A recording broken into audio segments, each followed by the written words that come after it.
সমৃদ্ধির জন্মদিনে মহানুভবতার পরিচয় দেখিয়ে সর্বত্র প্রশংসিত তারা। যুগের সাথে তাল মিলিয়ে বাড়িতে আড়ম্বর অনুষ্ঠান কিংবা নামি দামি হোটেলে জাঁকজমক কায়দায় জন্মদিন পালন নয়, সমৃদ্ধির জন্মদিন উৎসর্গ করা হলো দরিদ্র প্রতিবন্ধী মানুষের সেবায়। এমনকি 5 বছরের শিশু কন্যা সমৃদ্ধির জমানো টাকা থেকে নিজের জন্য দামি জামা কাপড় কিংবা শিশু সুলভ শৌখিন সামগ্রী নয়, সেই টাকা থেকে লাবক চা বাগানের প্রতিবন্ধী বিশ্বজিৎ বাসফরকে দৈনন্দিন জীবন যাপনের জন্য কিছু খাওয়া দাওয়ার সামগ্রী তুলে দেয় সমৃদ্ধি সহ তার পরিবারের লোকেরা। এছাড়া পরিবারের তরফে এদিন রামনগর সেকেন্ড রেলওয়ে গেটের কাছে এক বস্তিতে কিছু দরিদ্র পড়ুয়াদের মধ্যে পড়াশোনার সামগ্রী বন্টন করা হয়। তার মধ্যে ড্রয়িং কপি, পেন্সিল, কলম, খাতা, ইরেজার, রাবার, রং ও মিষ্টির প্যাকেট বিতরণ করা হয়। প্রায় 30 থেকে 40 জন কচিকাচাদের সমৃদ্ধি নিজের হাতে তুলে দিয়েছে এসব। এছাড়া ইটখলা দুর্গা মণ্ডপ প্রাঙ্গণে বৃক্ষরোপণ করা হয়।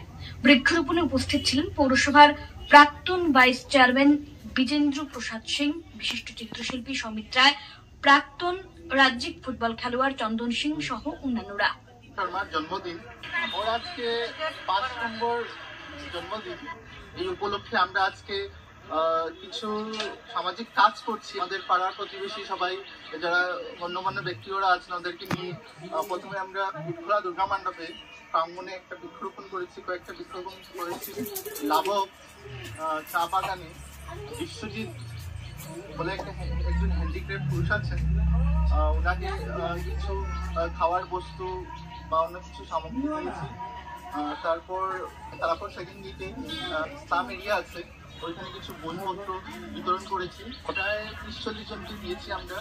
এটার কারণ হয়েছে যাতে আমার মেয়ে, আমার ছেলে, ওরা যারা নতুন প্রজন্ম আছে কিছু নতুন কিছু পড়ার ওদের আশা জাগিয়ে দিচ্ছি, যাদের মোটামুটি ওদের একটা মাইলস্টোন হিসাবে এইগুলো কার্যক্রম যাতে ওদের মনে থাকে। আজকে গাছ লাগালাম যাতে আমাদের আস্তে আস্তে অক্সিজেন পুরো কমে যাচ্ছে, যেটা ওটাই টিভিতে শোনা যায়, নিজে শোনা যায়, অক্সিজেন কমে হয়ে যাচ্ছে। এই প্রত্যেকবার যদি আমি একটা গাছ রোপণ করি তাহলে আমাদের এই প্রবলেমটা কমে যাবে।